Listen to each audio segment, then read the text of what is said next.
Hello, welcome back to Survival Saturday with Johnny Tiger on January 23rd, 2021.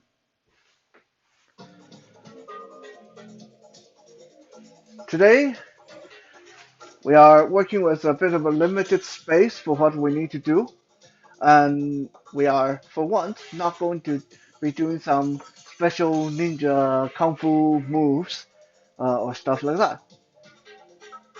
Rather, I'm going to answer one of the questions that I get asked very often by new self-defense practitioners, new knife enthusiasts, which is, what knife should I carry for self-defense, for survival, and for everyday tasks? Now, keep in mind, there are many thousands or hundreds of thousands or millions types of knives out there, and there are people with all kind of different expert levels. So what I say here may be true for me. What I demonstrate here may work for me. But if you are a knife expert, or if you have some extremely sharp, extremely high quality knife, some or all of these rules may not apply to you. But of course, if you are already a knife expert, then this video is probably not of your interest, unless if you just like to uh, have something you can laugh about and have a good uh, bit of harmless fun watching.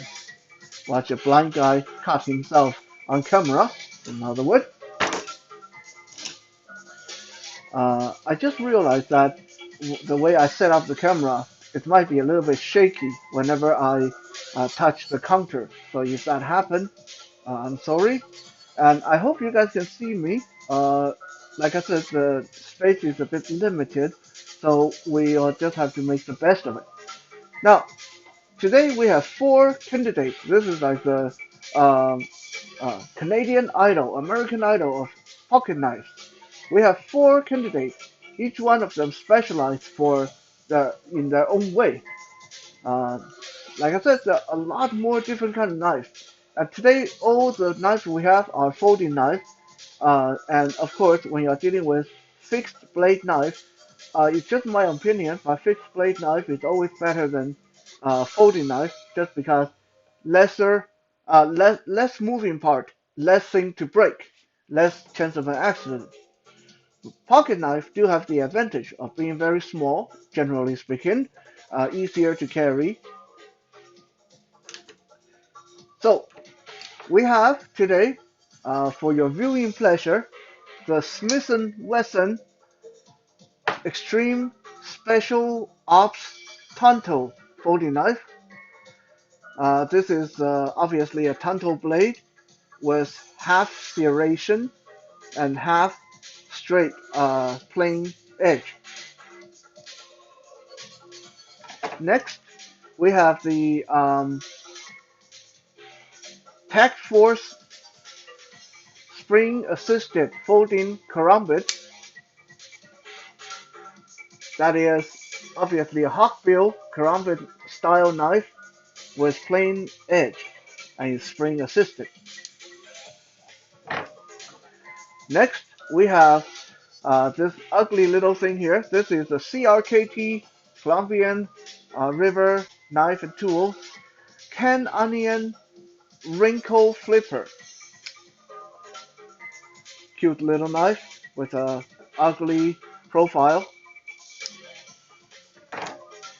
And last but not least, we have the Boker Magnum Pocket Kukri, the big daddy of pocket knife here. It's bigger than a lot of fixed blade knives, I know.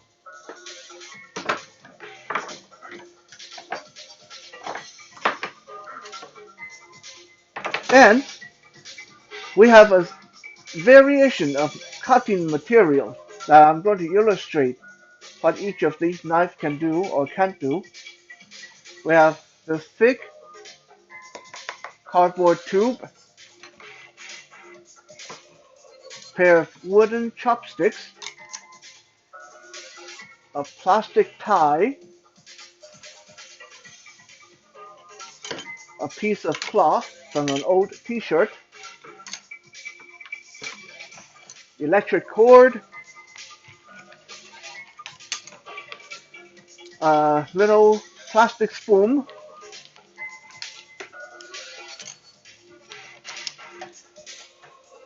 and a tin can.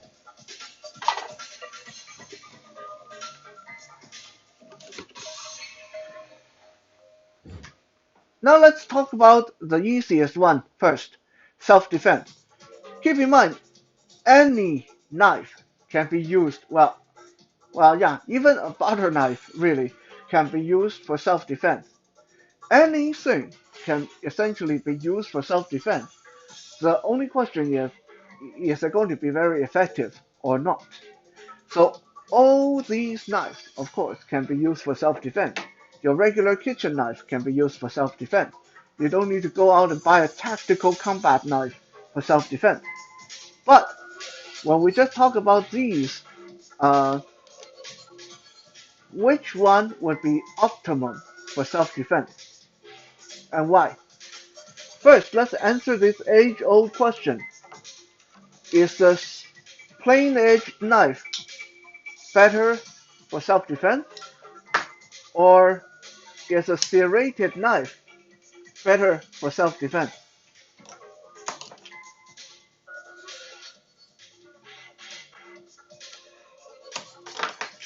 First, let's talk about in the case where you are slashing at a target. If I take this, let's say this cardboard tube is an attacker's arm, and I take this plain edge knife and I slash. Does it do damage? Yeah, it does. It's actually, you can see how it's peeling the edge. So that's peeling the skin when I slash this. Okay, that's cool. How about if I do it with this knife, this Tanto that has serration? Okay, I'm going to turn this tube around. So if you see this side, it's totally smooth right now.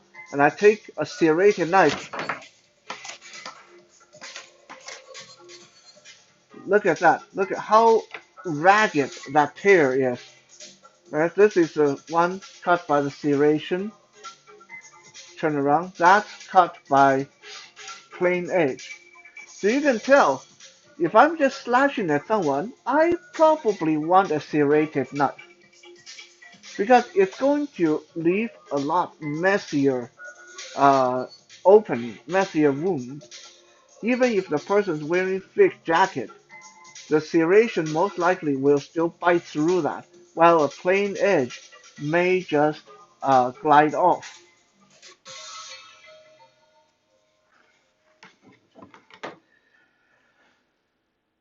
What about if I'm stabbing? Okay, please don't stab anyone. But no, we're just saying, like if you need to stab in self-defense, okay, let's take this piece of cloth. We'll fold it up, right? We'll fold it up. Let's say I take this serrated knife and I make an entry. I stab in. That's cool. It's going nicely, but as immediately you will see where the problem is. When I try to extract my knife, it's being bound up in the material. Okay, so when I go to extract my knife, the serration is caught on the thread on the shirt. So I might not be able to withdraw as quickly as I want.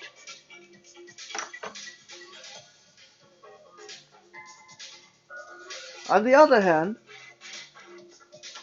let's say I stab with this plain edge wrinkle flipper knife, which is definitely not really meant for self-defense. But anyway, if it's a plain edge, and it will illustrate my point. I stab, it go in, I pull, it come out. I stab, it go in, I pull, it come out. It does not get bound up in the material. So if your style is to stab, then you do not want a serrated knife for self-defense. If your style is slashing, then by all means, go for a serrated knife in self-defense. Just a quick note, stabbing someone almost ensure that you will kill them. Slashing someone is much harder to kill someone by slicing and slashing. Okay. How about for tactical self-defense? In the case where you actually are fighting, in the case where you're, should you go with uh, a tanto? Should you go with a regular knife? Should you go with something big like this kukri?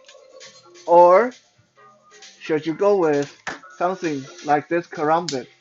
I think most of you already know my view on this topic, but just in case, let's go through these again. First, the least attractive for tactical self-defense or any kind of fighting is this Ken Onion wrinkle knife. Why?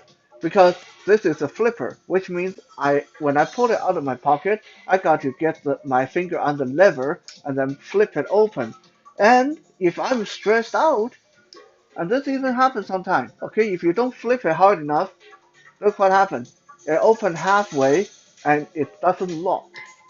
Okay, right there, this is not a good self-defense knife for that very reason. How about a knife like this, but open easier, or even a fixed blade knife? Is it good for self-defense? Well, yes and no. You can use it for self-defense, but it's not very good in that this is really not made for that. And there are few places where you can see why it's not. The handle is extremely slippery, which means if you're sweating or you don't have a very good grip, the knife is going to wiggle in your grasp.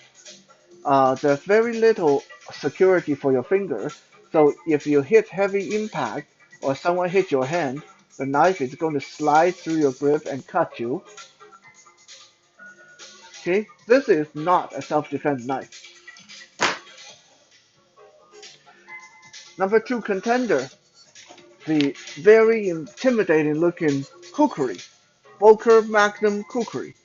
Is it good for self-defense? Well, it has the intimidation factor because of it being so big, but it does not have a thumb stud. It does not have an easy way to open the knife. So you have to wedge your thumb on the side here and flick it open like old-fashioned flick knife. And again, very little guard for your finger. So anything go wrong, this is going to slide through your grip and you're going to lose your finger. Okay? It's big. It definitely got reach. But the lack of a proper guard, the lack of a thumb stud, uh, make it not ideal for self-defense. How about this special ops tanto? I mean, just by the name alone, you know special ops. Okay, it's good for self-defense. And it's not bad, it's not bad. It's small enough to fit in your hand. It has a thumb stud to open the knife quickly. However, there's no finger guard whatsoever, which means, and this happened to me before on this knife actually, slide through my grip, cut my finger wide open. It happened to me with this knife. Okay? Now, the advantage of a tanto is it's a piercing weapon. This special triangular tip is made for going through material. We'll see that in a little bit when we demonstrate uh, what it's like to stab with this. but because it has no finger guard, it's dubious at best as a self-defense tool. Karambit, of course, always my top pick. Spring assisted, some stud, flick open, nice curve, fit in the hand. There's no way this is going to slide anywhere. Holes for your finger ring for your finger. This is the ultimate fighting self-defense knife. So, and consensus and decision for me, if I am looking for self-defense knife, it's going to be a karambit or something like it that has a finger ring, that has the right curvature to it.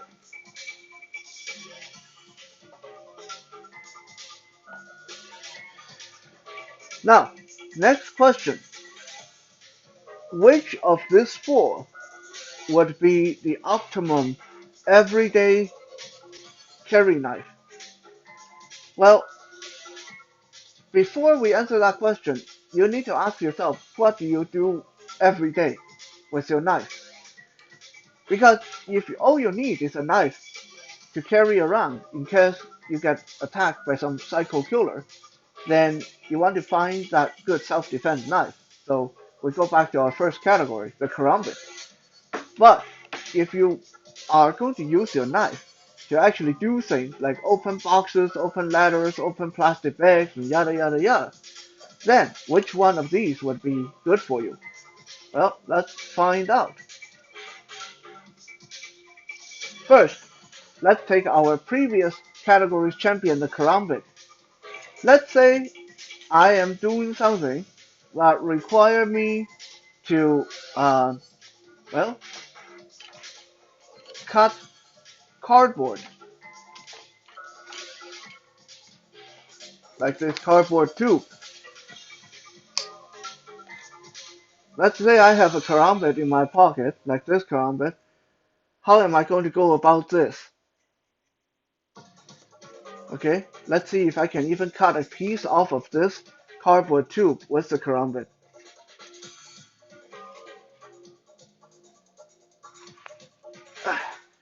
It's really, really hard. Like, this is crazy.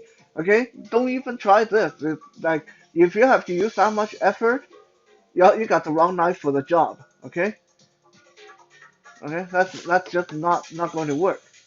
You know, so karambit is out for cutting thick cardboard like this. What about our serrated tanto?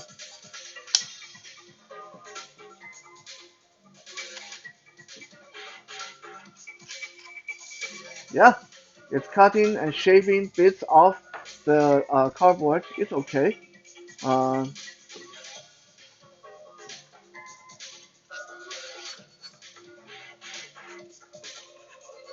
yeah, it's still a little bit of a hard work because of how weirdly shaped the tanto is. But it's work. It's okay.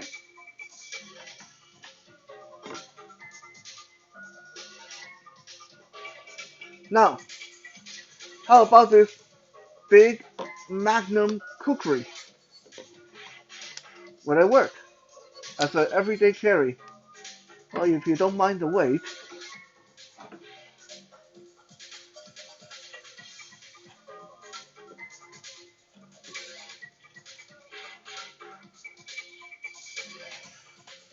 yeah, it's awkward because of its shape, but it cuts okay. But if I want to dig in like this, it doesn't dig in as good as the Tonto.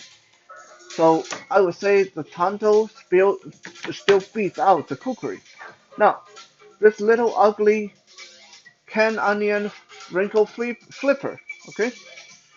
How does this work? How good is this? Well, watch. Cut,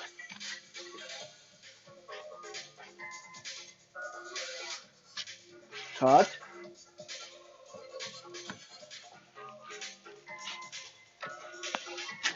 cut.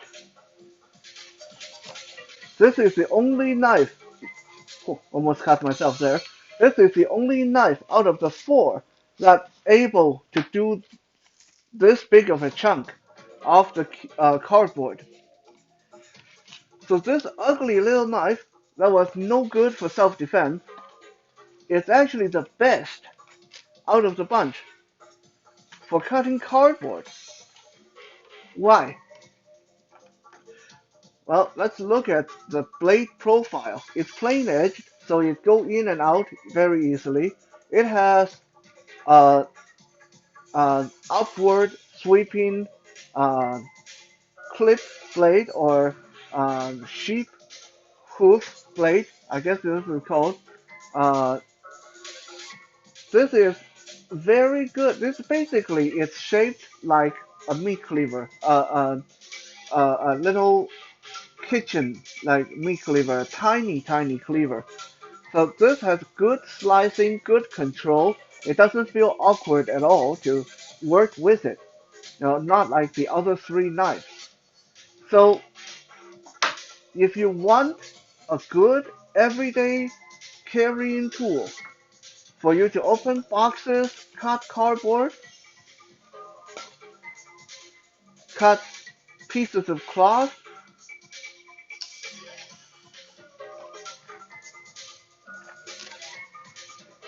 then you want something like this, something that is made for utility work, something that look like a kitchen knife.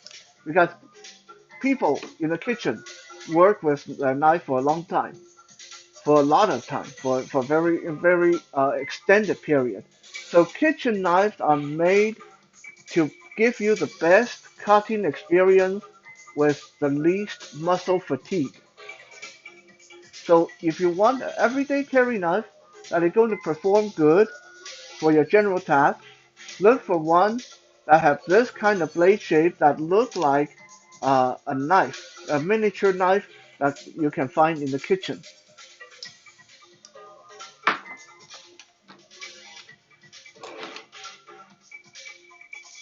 How about survival?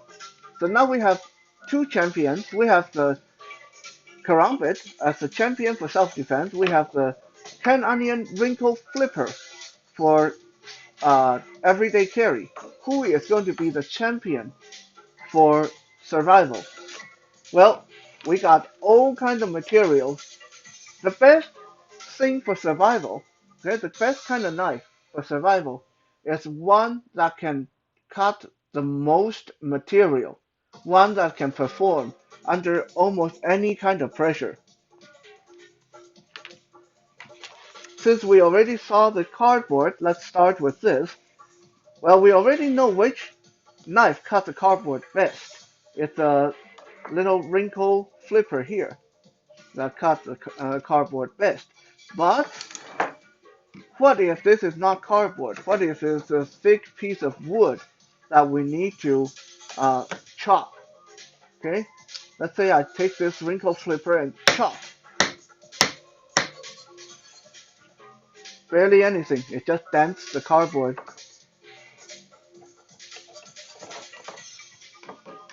How about the karambit?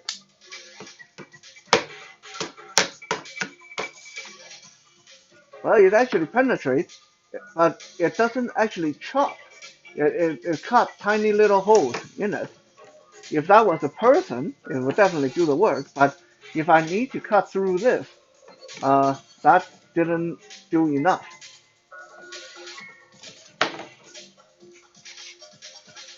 How about this Boker Magnum cookery?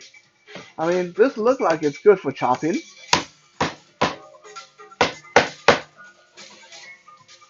Well, it dents the heck out of it, but it didn't really do much. Okay? Now, what if I use a Smith & Wesson Tonto for this? Let's say the objective is to cut through this. Then,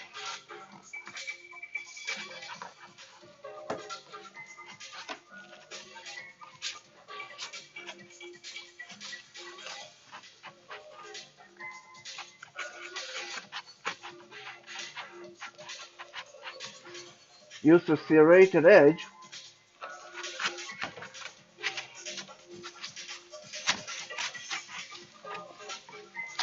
It's still a little bit of work, but look at this. Cut it in half. Just like that. So I would say, um, cutting through that cardboard tube, the Tonto, the special ops Tonto. One, how about this piece of cloth? Okay, let's say I got a bunched up piece of cloth here that I want to cut. Well, let's go with the Fokker Magnum. Chop, chop, chop, chop, chop.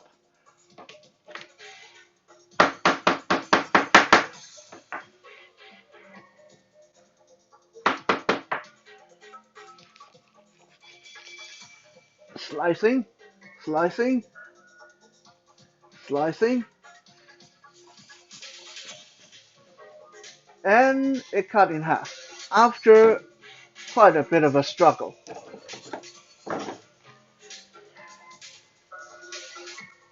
Let's try the karambit. I got the karambit. I got a bunched up material, cloth material.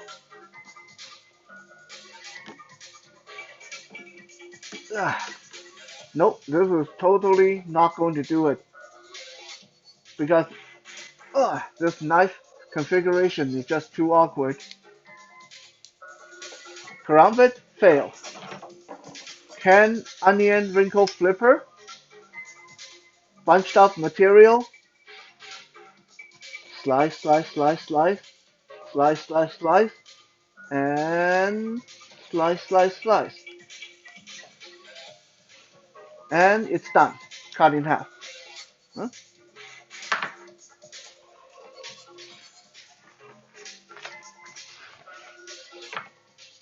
Now, the Tonto.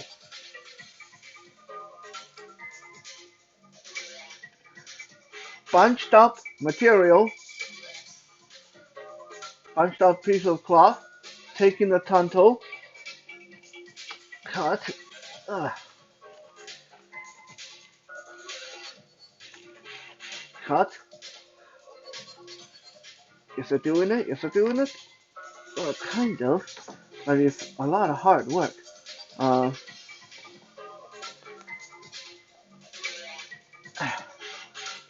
so after that bit of struggle, it still didn't do the job. Why? Because it's cloth, and the serration keeps getting caught on the cloth, making the job a lot harder than it should be. So, cutting a bunched up piece of cloth, Tonto and Karambit both failed the job. Fokker Magnum Cookery did okay, but took a bit of chopping and fiddling. Little Ken Onion Wrinkle Flipper did the quickest.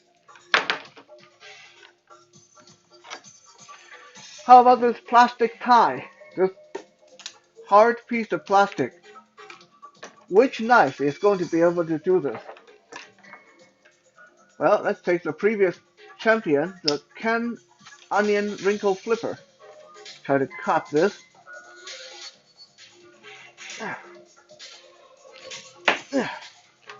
Yep, it's done. A bit of a strain on the wrist, but it was able to do it. How about the karambit?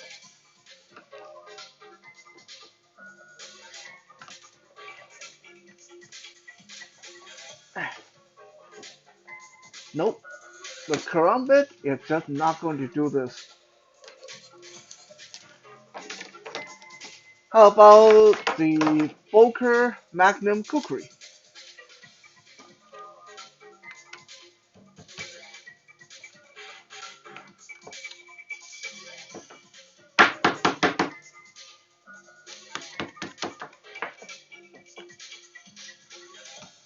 Nope, it's just too much work.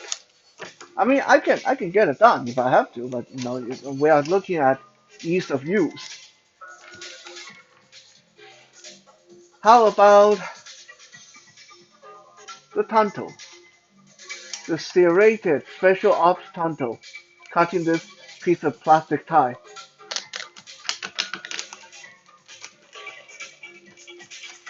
and it's done.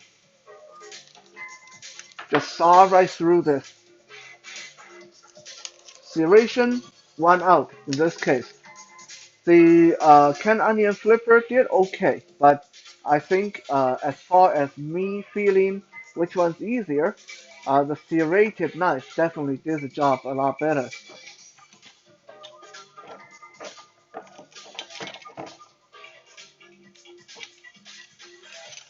What about wood? What about this chopstick? Let's say I want to cut this chopstick in half. Well, let's start again with the karambit. You think this is going to work? No. This is just not going to cut it at all. How about the canned onion flipper?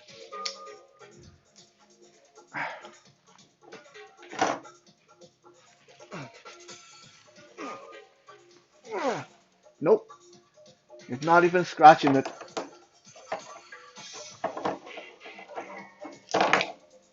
Volker Magnum Cookery on wood.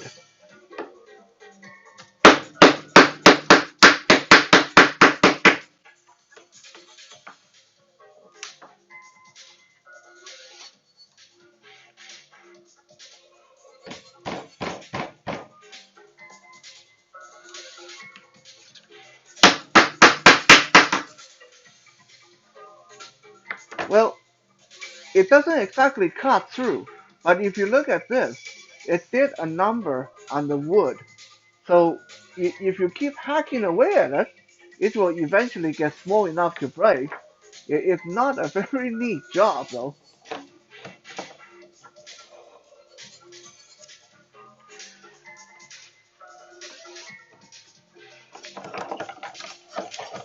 How about the tanto?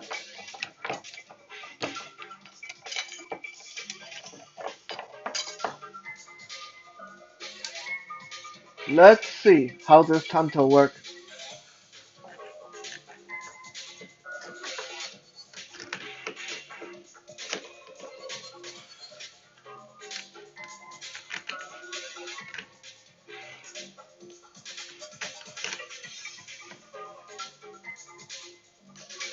Nope, it's a lot of work and it's not really getting anywhere.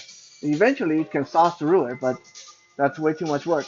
So when it comes to wood, then I think the closest it came to was the cookery to be able to do that work.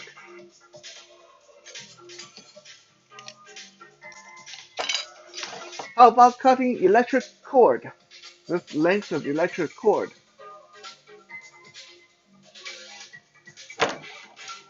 Let's start with, I think we don't even have to try the karambit. It's just, by now, karambit failed in so many categories when it comes to survival. It's just not good as a survival knife. Let's try the canned onion flipper, cutting electric cord. Ugh. Ah, you got it done. That actually surprised me. I didn't think it was going to be able to do it, and it actually did it quite easily. Nice. Next, let's try the cookery, cutting electric cord with the cookery.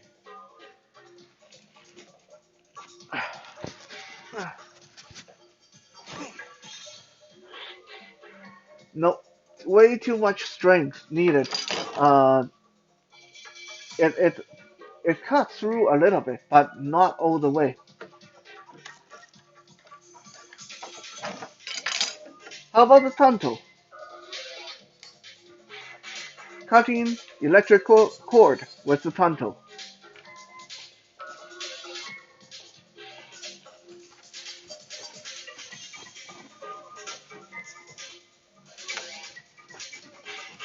and it is done. Doable, but definitely more work than the Can Onion Wrinkle Flipper. Can Onion Wrinkle Flipper won the cable cutting uh, challenge. Last, well, this tin can, because we all know, out there in the wilderness, if you don't have a can opener, what are you going to use to open your cans of tuna or your fruit cocktail? So let's say you don't have a can opener. You need to resort to opening a can with a knife. Let's try the Can Onion Flipper. Now, by the way, let me quickly say this. I do not recommend using a pocket knife to open cans. It's dangerous. Okay? Can Onion Flipper. Opening can.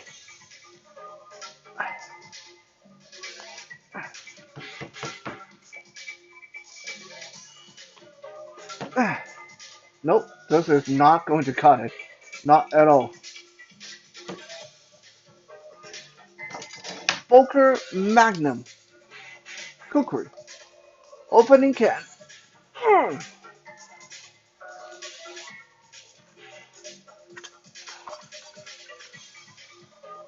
Opening can.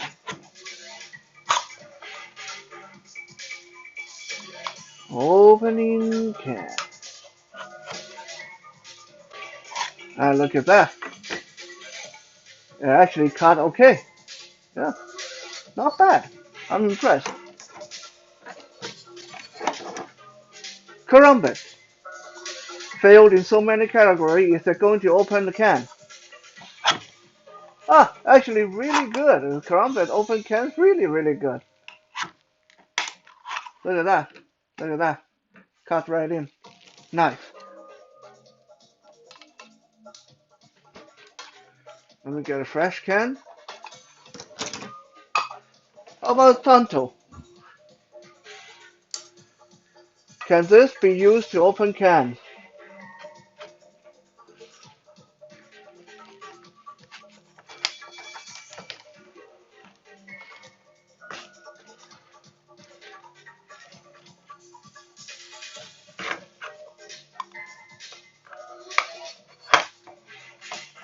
Apparently so. If you look at how much this is cutting through the can, look at that. That is a Tonto. Best piercing instrument.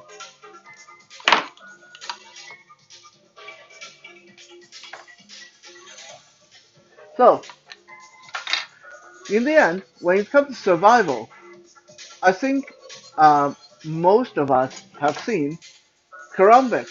No, it failed in almost every single category, with the exception of maybe one or two. Um, Boker, Magnum Cookery. Very impressive in some categories, especially ones that need brute force. But for fine tasks, it's just not going to cut it because of its very specialized blade shape.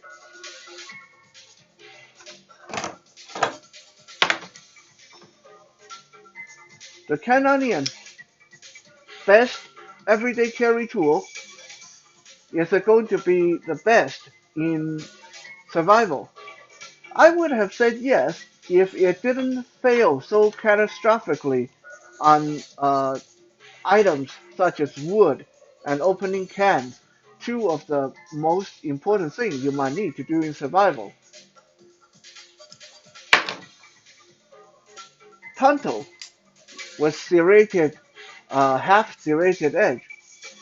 There were several things it couldn't do, but it overall I think the best in survival knife in that this has the serration to saw through tough material, it has the penetration to go into hard material, and it still gives you a bit of plain regular edge to work with when you have to cut through fine material. So overall, if you want to have a good survival knife, you got to think, how much can my knife do? Is my knife going to be super good at doing this, but can't do the other thing at all?